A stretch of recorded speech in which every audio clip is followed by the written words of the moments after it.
Hey everyone, it's Zach again. And during the Pokemon Direct about 2 weeks ago, Nintendo and the Pokemon Company announced follow-up games to Pokemon Sun and Moon. Now these games will be called Ultra Sun and Ultra Moon, and during the announcement, we were told that these games will have new Pokemon in them. Now, since this is a mid-generation game, we shouldn't expect to see brand new Pokemon, besides the Fusion, Solgaleo, and Lunala. What I expect to see is new Alolan Form Pokemon, and I think I've narrowed that down to a few options for new Alolan Pokemon. Now, for a disclaimer, these are just educated guesses of mine, and this is also under the knowledge that so far, all the Alolan Forms have been Generation 1 Pokemon. So the first thing we can do is throw any Pokemon not in Generation 1 out of the choice. Now that we've narrowed it down to the original 151 Pokemon, the first Pokemon I'd like to take off this list are Pokemon that have Mega Evolutions. Even though they weren't part of the main storyline, we saw Mega Pokemon in Sun and Moon's post-game.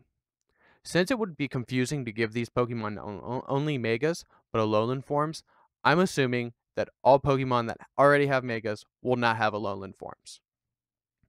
Now, next to mark off is Legendary Pokemon. Since most of these Pokemon have been claimed to roam the world, I would say that they don't need to adapt to the environment of Alola, so we can eliminate Legendary Pokemon as well. Next off is an easy one, and that's all Pokemon with Alolan Forms already. Since they already have them, I don't expect them to have different types of forms, although that could be part of the alternative story of Pokemon Sun and Moon that Ultra Sun and Ultra Moon are claiming to be. What do you think? Let me know down in the comments below. So, this last one is a little bit iffy and might make some people upset. I believe that Pokemon that are already in the Alola Dex will not receive Alolan Forms.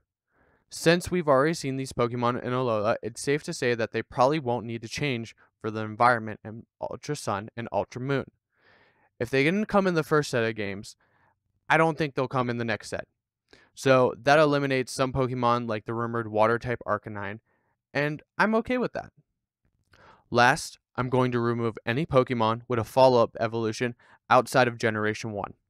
That removes the Seadra and Kingdra line, as well as Oddish and Gloom, but not Vileplume, because she could have her own form, much like that of Alolan Marowak and Pokemon Sun and Moon. Also, this is a reason for separate Alolan Forms, because I couldn't decide on whether we can keep Pokemon that have pre-evolutions outside of Generation 1 or not. Let me know down in the comments below if you think we could see a Pokemon like Tyrogue evolve into a Alolan Hitmonlee or Hitmonchan. So after eliminating a whole lot of Pokemon, what does that leave us with? Well, the Arbok line, the Nidoking and Nidoqueen lines, Vileplume, the Venomoth line, Victreebel line, Rapidash line, Farfetch, Dodrio line, Dewgong, Kingler and Electro line, Weezing, and the fossil lines like Omnistar and Kabutops, and maybe Pokemon like Mr. Mime, Jinx, Hitmonlee, and Hitmonchan, because these last four all have pre-evolutions that are outside of Gen 1. So what do you think? What lines do you want to see personally be made into Alolan Forms? And what changes do you think should be made to these Alolan Forms? I personally want to see Team Rocket's OGs like Arbok and Weezing see some love for Alolan Forms. Let me know down in the comments below what you want to see. As well as don't forget to like, subscribe, and share with a friend. Anyways, thanks for watching. I'll have my sources for the images down in the description below. Thanks for watching.